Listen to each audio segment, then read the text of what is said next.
Hey, we are here with Dr. Jerry Reeves The granddaddy. at Bar R Wagyu for the famous once every 2-year Wagyu cattle auction. And first off, thank you so much for giving us the time. Absolutely. And welcoming us into your home. It's amazing. Everything's been amazing. Arlie, your daughter, has been absolutely outstanding to us the whole time. And we're so excited to talk a little bit of Wagyu beef with you. Our customers really want to know, are being educated every single day about Wagyu beef. And a lot of our resources come from you and Arlie and Bar R. If you would just kind of, talk about your first experience with Wagyu and kind of, you were in charge of bringing it over, or on the board of bringing it over from Japan, and kind of tell a little bit of that story to our listeners. I think they would love to hear that. Well, I was a faculty member at Washington State University on the Animal Sciences Department, and this must have been around 1989. There's a international marketing program in the state that tries to develop markets, agricultural markets for Pacific Rim countries. And so they knew the tariffs and quotas were going to come off of meat in Japan in 1991. And so the university sent 3 of us to Japan to try to figure out how we would compete on that market, because the Midwest is a corn belt considered the best beef area in the nation, but we're closer to Japan. So we're trying to get an edge on exporting meat. So 3 of us, a rural sociologist and 2 animal scientists, maybe in one, went to Japan. The rural sociologist, Ray Jisome, speaks fluent Japanese, had studied at Cornell and studied in Japan the culture. And so he knew the things we should do and shouldn't do and say, and how we should dress and not spit our chewing tobacco and things like that.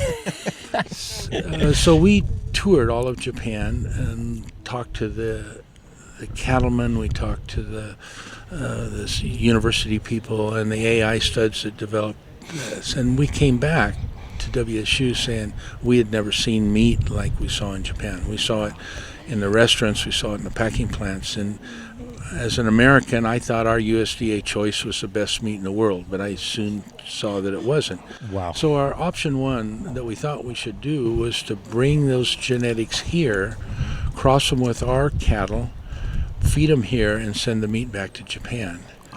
And we had a Speaker of the House in Washington, D.C., who was out of Spokane, named Tom Foley. And his name is still known by a lot of people, but he was a friend of Washington State University's. So we made this recommendation: we need to import these cattle. And he happened to be there, and he somehow got that done. The only place in the world that got permit to bring the cattle in was the United States, and it was political. Wow. So those cattle, it was about 1993, the first new imports. There had been 4 bulls brought in the 70s, but there were no females. And so from 93 to 99, there were 5 different importers that brought approximately 30 full-blood bulls and approximately 200 full-blood Wagyu cattle into the United States. Wow. And so, and we were associated with them, some of them anyway, not all of them. And the cattle, the Australians, what happened then is that the U.S. got 1/3 of the Japanese market, the Australians had 1/3, and the Japanese produced 1/3 of their meat. And so the Wagyu that came in the 90s were all the meat was exported to Japan. It wasn't fed in the United States. Wow. And it was still, there was some, but most people didn't know what Wagyu was. Yeah. And the thing that happened then is we got mad cow disease, and that happened here in this state, in Moses Lake, and that stopped all the imports, all the exports. So there was meat stuck in the ports from Tokyo to Seattle to Oakland. And it wasn't just the meat that was stuck that couldn't be shipped on into Japan. These people that were feeding for Japan had 400 days of cattle in the feedlot that were supposed to go that direction. They had contracts that were out there 2 years to buy these calves, and they had no place to go with them. So they dumped that meat in the U.S. Okay. So some of them, for example, Masami Foods out of California, Mm-hmm. didn't even know how to grind hamburger because every cut was made for Japan. Mm-hmm. Okay, they had no idea. So my son went up there and helped them. They bought a grinder and they dumped a lot of these cuts that were going to Japan just in a grinder and ground them up for hamburger. Sold the meat back. All they could do is sell it back to the restaurants or anybody that would buy it for 60 cents on the dollar because Jeez. nobody had heard of it. Nobody knew what it was. Why would we buy this? What is it? Right. What's Wagyu? We'd use the term Kobe, which wasn't supposed to be used, but that's people recognize that term.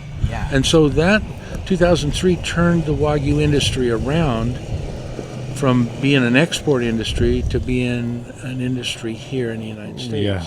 And now the U.S. is probably the best. That's where everybody wants to sell their Wagyu meat now. The Australians are coming here hard. And so it's an interesting time. But the best market is in the U.S. and the world. China was a good market until COVID hit. The restaurants in China all were selling Australian Wagyu. Okay.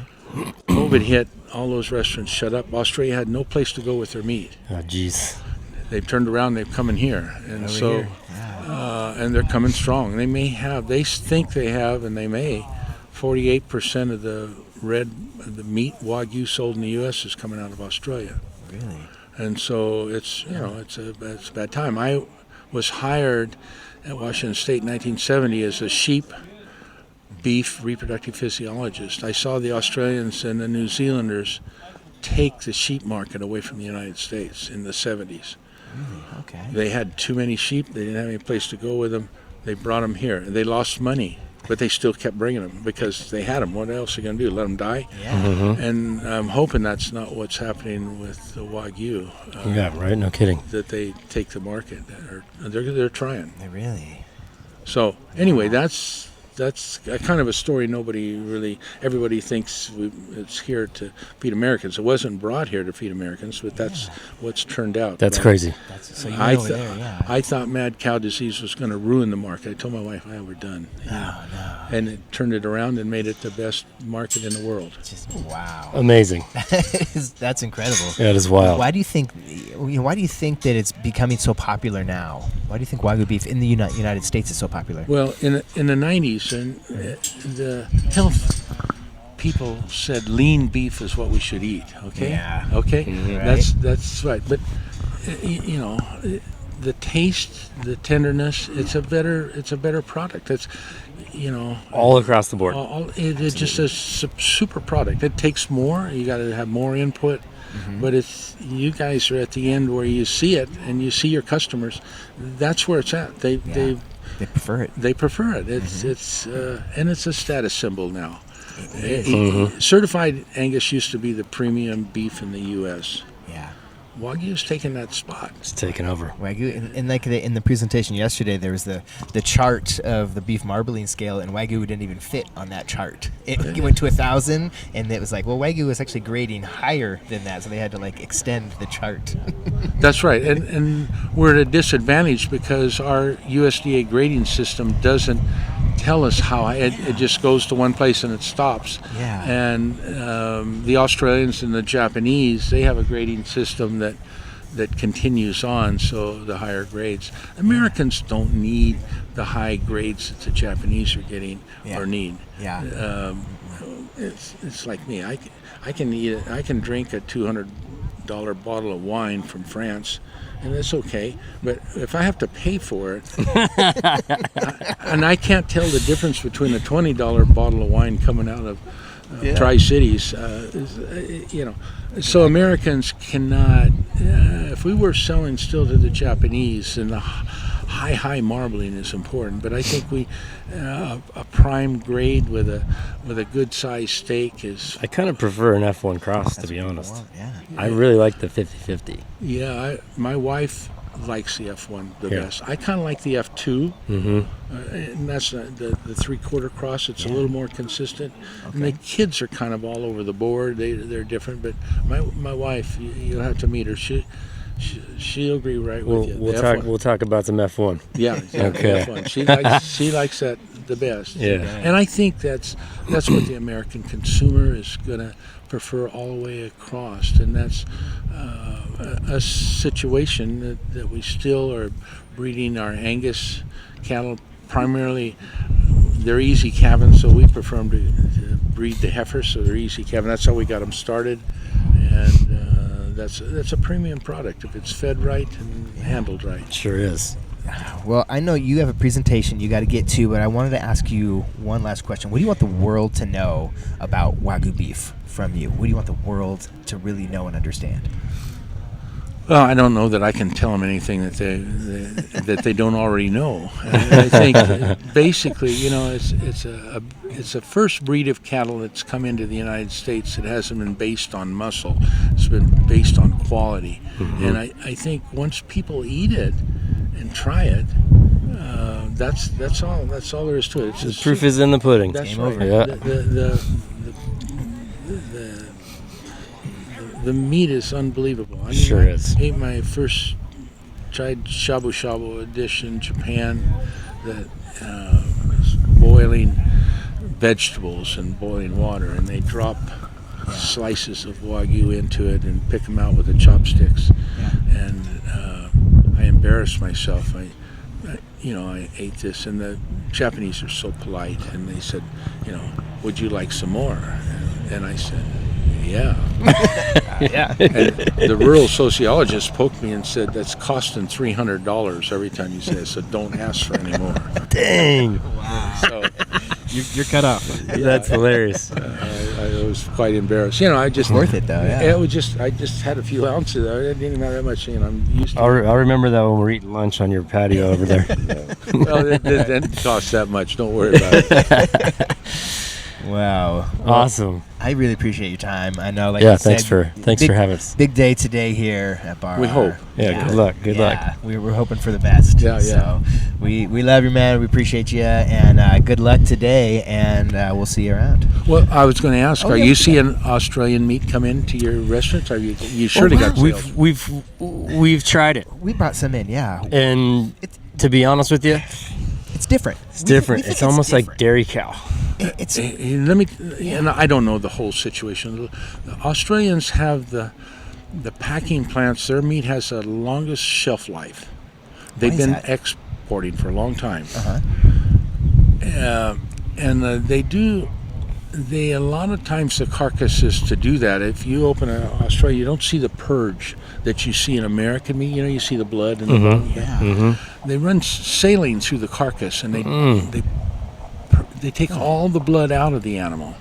So the meat, so when they cut it, it really looks great because there's no purge, and without that blood, it's got a better shelf life. Yeah. But without that Interesting. blood, in a frying pan or however I cook it, that's a good taste. Yeah. And, I almost like to eat For real. Yeah. the stuff in the Meaty, pan better than the literally. meat. Yeah. And so I don't know if that's what you're seeing. My son in his restaurant says, Dad, the meat looks good. It's coming in cheaper.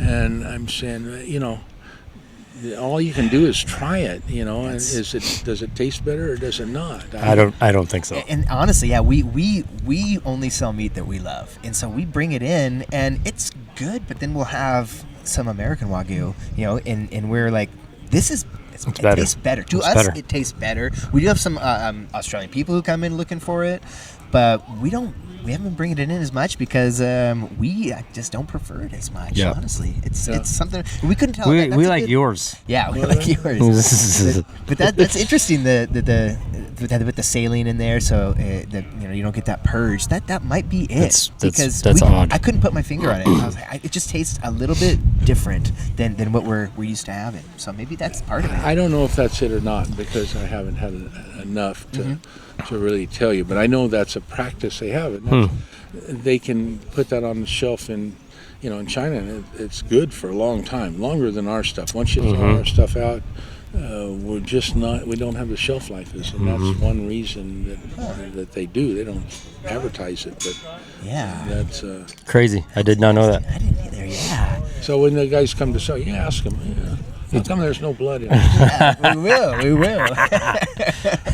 Yeah, we don't He's get like, a lot. I know a guy. Tell me the story. Tell me the real story. Yeah, you got any other questions for us? I love that. I love that. I probably do, but We'll catch up. Yeah, we'll catch up We'll after catch up. this.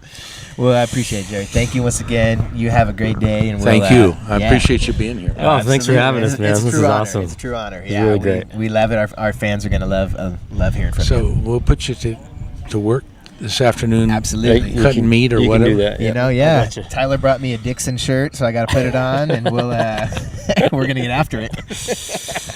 All right. Thank you, Jerry. Thank you. Appreciate Thanks, you. Wow.